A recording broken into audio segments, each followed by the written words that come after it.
Aujourd'hui, nous allons examiner une affaire datant de la toute fin du 19e siècle. Installez-vous confortablement pendant que nous partons aux États-Unis. Harry T. Hayward est né le 24 août 1865 dans le comté de Mokelpen, dans l'Illinois. Il était le troisième des 4 enfants de William et Ladowski Hayward. Malheureusement, sa sœur prénommée Williametta est décédée en 1870 à l'âge de seulement 2 ans. Lorsque Harry était encore un nourrisson, la famille a déménagé à Minneapolis, où Harry est allé à l'école. Cependant, il était à bien des égards un très mauvais élève. On le décrivait comme visionnaire et très imaginatif, mais il était connu pour être un tyran, brutal dans ses instincts et prenant plaisir à la souffrance des autres. On disait aussi qu'il était dépourvu de toute sensibilité morale et il a également été affirmé qu'il avait la réputation de faire du mal aux animaux domestiques. Lorsqu'il a terminé ses études, il a trouvé un emploi de commis, mais le salaire ne lui permettait pas d'avoir le mode de vie qu'il désirait. Il aimait s'habiller avec des costumes élégants et se présenter comme un jeune homme important et aisé. Alors, pour essayer de maintenir cette apparence, il a commencé à jouer. En janvier 1894, Harry a rencontré une femme nommée Catherine Jing, que tout le monde appelait Kitty. Elle a loué un appartement dans l'immeuble appartenant au père de Harry, Monsieur William Ritz Hayward. L'immeuble se trouvait à l'angle de l'avenue Hennepin et de la 13e rue et s'appelait Ozark Flats. Kitty était de quelques mois l'aînée de Harry. Elle était née le 17 octobre 1864 dans une ferme près d'Auburn, dans l'État de New York. Ses parents, John et Bridget, avaient émigré d'Irlande quelques années plus tôt et s'étaient forgé une excellente réputation au sein de la communauté villageoise locale. Ils travaillaient dur et veillaient à ce que leurs enfants soient polis et respectables. Kitty, cependant, devint une jeune femme très ambitieuse et était devenue une véritable experte en couture et en travaux d'aiguille. Lorsqu'elle termina l'école, elle obtint un poste d'apprentie couturière chez une dame nommée Florence Uncles. En 1884, mademoiselle Uncles décida d'ouvrir une boutique à Minneapolis. Elle demanda à Kitty si elle voulait la rejoindre afin qu'elle puisse l'aider à la gérer. La boutique était bien située sur l'avenue Nicolette et Kitty accepta avec joie. Mais seulement 2 ans plus tard, mademoiselle Uncles mourut subitement, laissant son commerce à Kitty. Bien qu'elle ne fût encore qu'une jeune femme de seulement 19 ans, Kitty s'est révélée être une femme d'affaires très prospère. Elle attira des clients aisés et, sa réputation grandissant, son commerce devint de plus en plus prospère. Finalement, son succès lui permit de vivre parmi les habitants les plus en vue de la ville, et elle emménagea dans un appartement loué dans l'immeuble Ozark Flats, au centre-ville de Minneapolis. En janvier 1894, M. Harry Hayward rencontra mademoiselle Kitty Jing. Kitty fut immédiatement attirée par lui. Il avait toujours l'air d'un gentleman élégant, et elle savait qu'il venait d'une famille aisée. Elle pensait qu'être vue en compagnie de quelqu'un qui fréquentait de tels cercles de la haute société ne pourrait qu'améliorer sa propre position sociale et attirer davantage de clients fortunés dans sa boutique de vêtements. Au début, on ne les voyait ensemble que de temps en temps. On savait que Kitty avait d'autres petits amis et la rumeur disait qu'elle avait déjà été fiancée. Elle gardait une bague de fiançailles dans un petit sac qui semblait ne jamais la quitter. Mais Kitty ne tarda pas à devenir plutôt éprise du sophistiqué et charmant Monsieur Harry T. Hayward. Finalement, elle lui a avoué qu'elle pensait tomber amoureuse de lui. Harry ne fit rien pour la détourner de ses sentiments, mais il ne voyait pas du tout leur relation de la même façon. À ce stade, il était devenu un habitué des tables de jeu, et, même s'il gagnait de temps en temps, il perdait bien plus souvent. Il ne perdait pas seulement de l'argent, il perdait aussi des terres. Son addiction au jeu signifia finalement qu'il perdit pratiquement tout l'argent qu'il possédait, mais Harry s'impliqua aussi dans quelques affaires assez sournoises. Il écoulait de faux billets et vendait des bijoux volés. Et bien sûr, son charme lui permettait généralement de convaincre les gens de lui prêter de l'argent. Quand quelqu'un réclamait à Harry le remboursement d'un prêt, il promettait de partager les bénéfices de sa prochaine affaire ou de leur donner quelques faux billets. Kitty semblait être attirée par le style de vie à la fois mondain et risqué de Harry, quelque chose qui lui était totalement étranger. Ayant grandi dans une ferme au sein d'une petite communauté soudée près d'Auburn, le 3 décembre 1894, Kitty loua un cheval et une calèche dans une écurie locale. Elle demanda qu'on l'envoie à l'hôtel West, où elle viendrait le récupérer vers 7 heures. Elle louait parfois chevaux et calèches, étant reconnue comme conductrice accomplie. Le monsieur qui déposa le cheval et la calèche était curieux de savoir où elle allait, mais Kitty ne le dit pas. C'était un dimanche. Il faisait froid et sombre, Il était donc quelque peu inhabituel pour une jeune femme de sortir seule de cette manière et à cette heure-là. Pendant ce temps, Harry était sorti avec son ami nommé Thomas Waterman avant de passer le reste de la soirée au Grand Opera House en compagnie d'une jeune femme nommée Mademoiselle Mabel Bartleson. Juste après 21h, le cheval et la calèche sont rentrés à l'écurie, mais Kitty était introuvable. Aujourd'hui, nous allons examiner un type de cas différent, celui d'un homme nommé John qui possédait une fortune mais a commis une erreur fatale qui lui a tout coûté. John a investi tout ce qu'il possédait dans une entreprise qui semblait solide comme le roc, pour découvrir un mois plus tard qu'elle avait fait faillite. Il a tout perdu, et ce n'est pas surprenant, car des études montrent que 66% des investisseurs admettent avoir pris au moins une décision d'investissement qu'ils regrettent. S'il avait eu une plateforme comme Mintos, je suis sûr que son histoire aurait été différente. Mais qu'est-ce que Mintos ? Me demanderez-vous. En termes simples, vous prêtez de l'argent à des entreprises ou à des particuliers et vous gagnez des intérêts fixes en retour. Sur la plateforme Mintos, tout est si simple. Le rendement de chaque prêt est affiché dès le début. Le risque est clair et les paiements quotidiens offrent un revenu passif prévisible. Le tout simplement. Sur la plateforme, je peux filtrer les prêts selon le rendement que je souhaite, le niveau de risque avec lequel je suis à l'aise et même la durée du prêt. Mintos propose également des portefeuilles automatisés. Donc vous n'avez pas à tout surveiller en permanence pendant que vos rendements sont réinvestis automatiquement. Avec Mintos, le rendement moyen des prêts est de presque 11%. Mintos est en activité depuis 2014, compte plus de 600 000 utilisateurs et est réglementé dans l'Union européenne sous MiFID. Et comme vous passez par ma chaîne, vous bénéficierez d'un bonus exclusif allant jusqu'à 350 € lorsque vous investissez 500 € ou plus. Cliquez sur le lien dans la description ou scannez le QR code pour en profiter. Cher vieux John, s'il avait su, vous le savez, alors ne ratez pas cette occasion. À la tombée de la nuit, un ouvrier qui rentrait chez lui, non loin du lac Kaloun, aperçut une jeune femme allongée au bord de la route. C'était une zone assez isolée, et en s'approchant, il put voir qu'elle était morte. Elle semblait avoir eu un accident et gisait dans une mare de sang.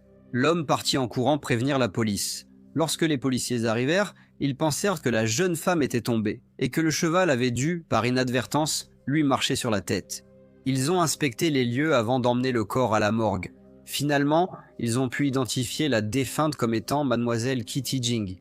Cependant, ils ont été choqués lorsque le médecin légiste leur a indiqué que la jeune femme avait été abattue et que la balle était logée derrière son oreille gauche. Une enquête a été ouverte. La police s'est d'abord rendue chez mademoiselle Kitty Jing. Ils cherchaient à la recueillir un maximum d'informations et ont interrogé monsieur Harry T. Hayward, qui leur a expliqué pourquoi quelqu'un aurait pu tuer la jeune femme. Il a déclaré avoir rencontré Kitty le 3 décembre à midi dans un restaurant car elle devait lui emprunter de l'argent qu'il lui a donné. Il l'avait fait en présence du personnel et des autres clients du restaurant. Harry était certain que quelqu'un aurait su que mademoiselle Jing aurait eu une grosse somme d'argent sur elle et que le mobile du meurtre serait le vol. La police, connaissant la réputation de Harry, a tenté d'obtenir de lui un maximum d'informations.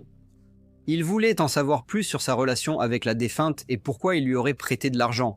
Harry leur a expliqué qu'il était simplement un ami de la jeune femme et rien de plus. Il a également insisté sur le fait qu'il ne connaissait personne qui aurait voulu la tuer et a déclaré que tout ce qu'il savait sur le meurtre venait de ce qu'il avait lu dans le journal et de ce qu'il avait entendu dans la rue lorsque les gens en parlaient. L'une des premières personnes que la police a soupçonné d'être responsable de ce crime, des plus horribles, était un homme nommé Monsieur Frederick Reed. Lui et Kitty avaient auparavant eu une relation et ils avaient même été fiancés. La police l'a interrogé pendant un certain temps, mais après avoir confirmé son alibi, elle a été convaincue qu'il n'était pas responsable. Une autre personne d'intérêt s'appelait mademoiselle Lillian Allen.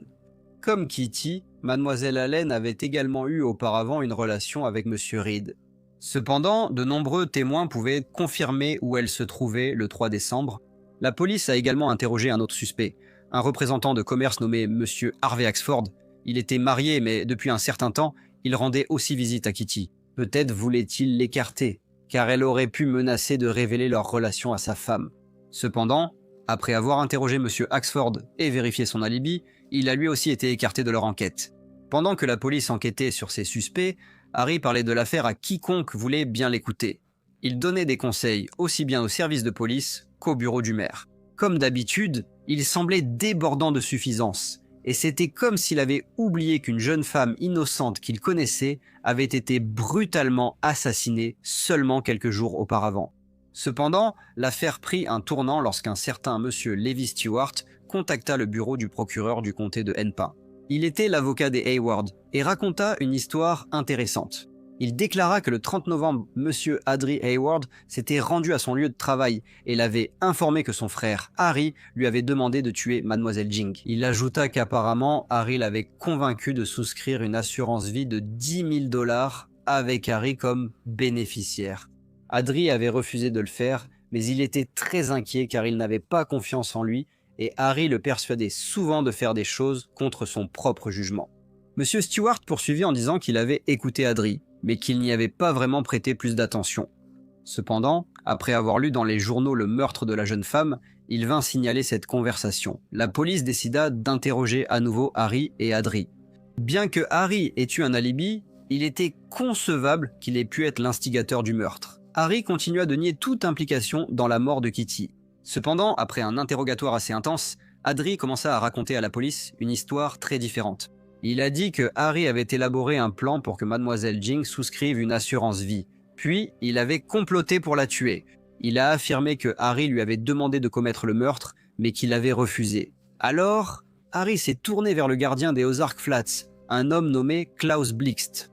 Monsieur Blixt était arrivé à Minneapolis de Suède 6 ans plus tôt, et, avant d'occuper son poste actuel, il avait travaillé comme barman et chef de train. La plupart des gens le considéraient comme un personnage particulièrement antipathique. Avec ces nouvelles informations, la police a arrêté Klaus Blixt. Ils lui ont alors demandé ce qui s'était passé le 3 décembre et, sans aucun interrogatoire poussé, il leur a dit qu'il avait été effectivement tiré sur mademoiselle Jing. Cependant, même s'il avait appuyé sur la gâchette, il ne croyait pas être réellement responsable de sa mort. Il a dit qu'il l'avait fait parce que monsieur Harry Hayward l'avait d'une certaine manière hypnotisé ou influencé magiquement. Bien que cela ait pu sembler être une histoire très tirée par les cheveux, la police avait déjà été informée que Harry avait une manière d'amener les gens à faire des choses qu'ils n'auraient pas faites en temps normal. Il s'était aussi demandé pourquoi Kitty avait loué un cheval et une calèche pour aller seule dans une région isolée. Par une froide soirée de décembre, peut-être que Harry avait effectivement une certaine emprise sur elle, car elle aurait fait tout ce qu'il demandait. Le frère de Harry, Adri, et le gardien, Klaus Blixt, ont rapidement comblé toutes les lacunes et la police était convaincue d'avoir établi non seulement la raison pour laquelle la jeune femme avait été tuée, mais aussi qu'il avait tué et qui avait commandité le meurtre. D'après les déclarations obtenues auprès d'Adri Hayward et de Klaus Blixt, ils ont supposé que Harry Hayward avait prêté de l'argent à Kitty, mais il a insisté pour qu'elle souscrive une assurance vie en le désignant comme bénéficiaire, au cas où il lui arriverait quelque chose avant qu'elle ne rembourse le prêt. Lorsque son frère Adri lui a dit qu'il ne tirerait pas sur mademoiselle Jing, Harry a demandé à Klaus Blixt, lui promettant de le payer 2 000 $. Puis, le 3 décembre, Harry a dit à Kitty qu'il allait conclure une affaire de fausse monnaie et qu'il aurait besoin de son aide. Il lui a demandé de le retrouver dans un endroit isolé hors de la ville, mais à la place, il avait donné une arme à monsieur Blixt ainsi que des instructions pour se débarrasser d'elle. Pendant ce temps, Harry s'est assuré d'être vu par de nombreuses personnes différentes afin que, si la police soupçonnait un jour qu'il avait tué mademoiselle Jing, il ait un alibi en béton. Suite à cela, Adri a été libéré, mais Harry Hayward et Klaus Blixt ont été inculpés de meurtre.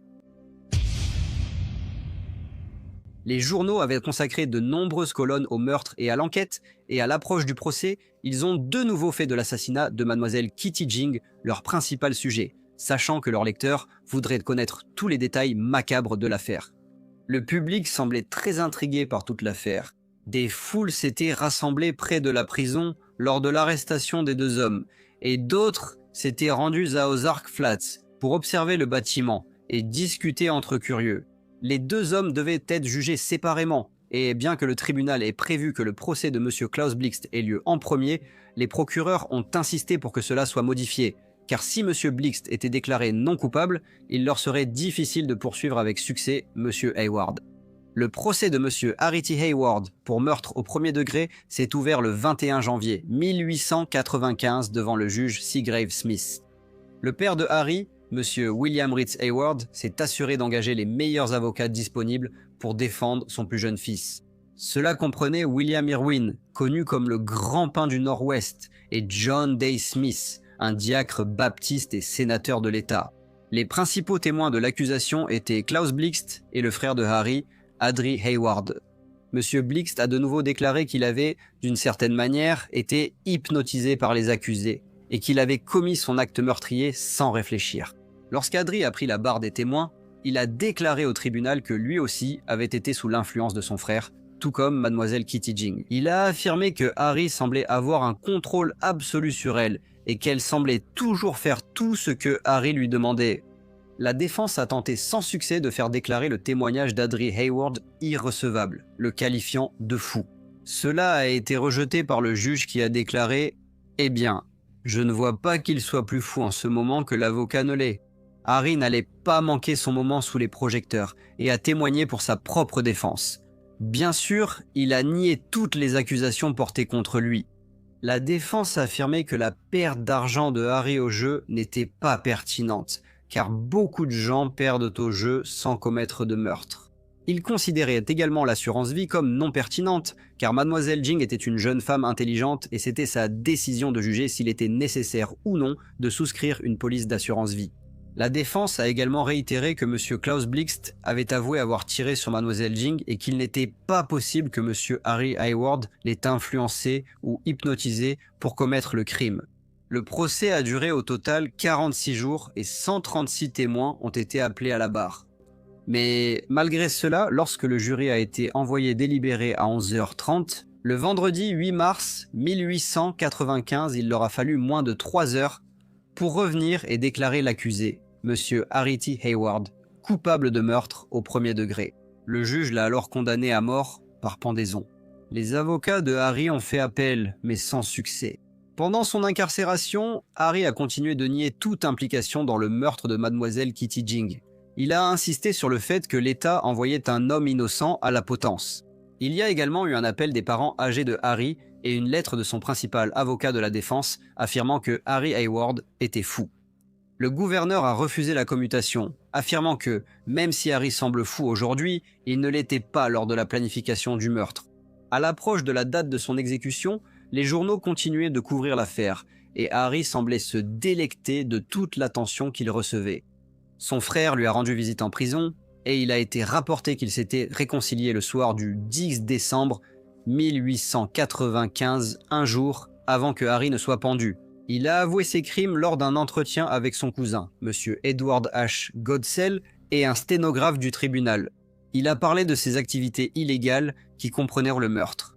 Il a affirmé avoir tué une jeune femme de 20 ans nommée Carrie Haas, qu'il avait rencontrée lors d'un voyage à Pasadena, en Californie. Il a dit qu'il lui avait tiré dessus avant d'enterrer son corps dans une zone boisée et a affirmé avoir également volé les $7000 qu'elle portait sur elle. Il a également avoué 2 autres meurtres, ainsi qu'avoir finalement admis qu'il avait planifié le meurtre de mademoiselle Kitty Jing afin d'obtenir le paiement de l'assurance vie de $10 000. Le mercredi 11 décembre 1895, Harry T. Hayward a été pendu à la prison du comté de Hennepin. Il a ensuite été inhumé dans le caveau familial Hayward au cimetière commémoratif des pionniers et soldats de Minneapolis. Nous ne saurons jamais avec certitude si Harry Hayward était seulement responsable de la mort de mademoiselle Kitty Jing ou d'au moins 3 autres victimes dont il a parlé la veille de son exécution. Klaus Blixt a été reconnu coupable de meurtre et condamné à la prison à vie sans possibilité de libération conditionnelle. Il est mort en prison en 1925 à l'âge de 72 ans.